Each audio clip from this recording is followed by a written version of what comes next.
नमस्कार दोस्तों। जय श्री कृष्ण कहते हैं कि महाभारत में भगवान श्री कृष्ण के द्वारा बोले गए अनमोल वचन मुख्य बातें महाभारत को पंचम वेद कहा जाता है। महाभारत की कहानियां आज भी प्रासंगिक हैं। भगवान श्री कृष्ण की उक्तियों को आत्मसात करने से जीवन सार्थक हो जाता है।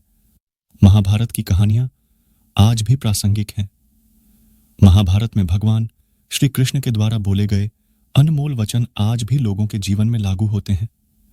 महाभारत को पंचम वेद कहा जाता है।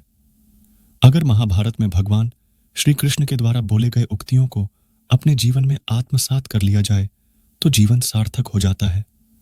आज यहां हम जानेंगे भगवान श्री कृष्ण के ऐसे ही कुछ अनमोल वचनों को। तो दोस्तों, वीडियो को पूरा जरूर से देखें और चैनल को सब्सक्राइब कर दे। कर्म का फल व्यक्ति को उसी तरह ढूंढ लेता है जैसे कोई बछड़ा सैकड़ों गायों के बीच अपनी मां को ढूंढ लेता है। आत्मा ना जन्म लेती है, न मरती है, नेह इसे जलाया जा सकता है, ना ही इसे भिगोया जा सकता है। आत्मा अमर व अविनाशी है। इस संसार में कुछ भी स्थायी नहीं है। आत्मा शरीर को वैसे ही छोड़ देती है जैसे मनुष्य पुराने कपड़ों को उतार कर नए कपड़े धारण कर लेता है। मन शरीर का हिस्सा है। सुख दुख का एहसास करना आत्मा का नहीं, शरीर का काम है। मान अपमान, लाभ हानि, खुश होना, दुखी होना सब मन की शरारत है। जब यह संसार ही स्थायी नहीं है तो इस संसार की कोई वस्तु कैसे स्थायी हो सकती है। मैं सभी जीवों में विद्यमान हूं। मैं चींटी में भी विद्यमान हूं और हाथी में भी विद्यमान हूं। सारे रिश्ते नश्वर हैं और केवल शरीर से जुड़े हुए हैं। जैसे ही व्यक्ति की मृत्यु हो जाती है, आत्मा शरीर को छोड़ देती है। आत्मा का शरीर से जुड़े रिश्तों से कोई नाता नहीं रह जाता है। मेरे भी कई जन्म हो चुके हैं, तुम्हारे भी कई जन्म हो चुके हैं।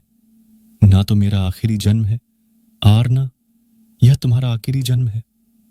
वर्तमान परिस्थिति में जो तुम्हारा कर्तव्य है वही तुम्हारा धर्म है। धर्म व्यक्तिगत होता है। मैं किसी के भाग्य का निर्माण नहीं करता, ना ही किसी के कर्म फल में दखल देता हूं। व्यक्ति या जीव का कर्म ही उसके भाग्य का निर्माता होता है। क्रोध इंसान का सबसे बड़ा शत्रु होता है। क्रोध आने पर इंसान की सोचने समझने की शक्ति खत्म हो जाती है। उस व्यक्ति के पतन में ज्यादा समय नहीं लगता। व्यक्ति कर्म करने से कभी छुटकारा नहीं पा सकता है। इसलिए तुम्हें हमेशा कर्म करते रहना चाहिए, क्योंकि कर्म के बिना तुम्हारे शरीर का निर्वाह भी नहीं हो सकता है। परिवर्तन ही संसार में स्थायी है, इसलिए परिवर्तन से नहीं घबराना चाहिए। मन को नियंत्रण में रखना किसी घोड़े के नवजात शिशु को नियंत्रण में रखने जितना कठिन होता है। एक बच्चे को आम का पेड़ बहुत पसंद था। जब भी फुर्सत मिलती वो आम के पेड़ के पास पहुंच जाता, पेड़ के ऊपर चढ़ता, आम खाता, खेलता और थक जाने पर उसी की छाया में सो जाता। उस बच्चे और आम के पेड़ के बीच एक अनोखा रिश्ता बन गया। बच्चा जैसे जैसे बड़ा होता गया वैसे वैसे उसने पेड़ के पास आना कम कर दिया। कुछ समय बाद तो बिल्कुल ही बंद हो गया।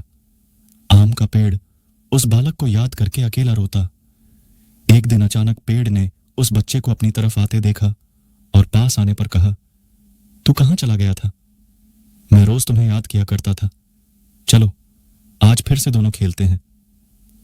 बच्चे ने आम के पेड़ से कहा, अब मेरी खेलने की उम्र नहीं है। मुझे पढ़ना है, लेकिन मेरे पास फीस भरने के पैसे नहीं है। पेड़ ने कहा, तू मेरे आम लेकर बाजार में बेच दे, इससे जो पैसे मिले अपनी फीस भर देना। उस बच्चे ने आम के पेड़ से सारे आम तोड़ लिए और उन सब आमों को लेकर वहां से चला गया।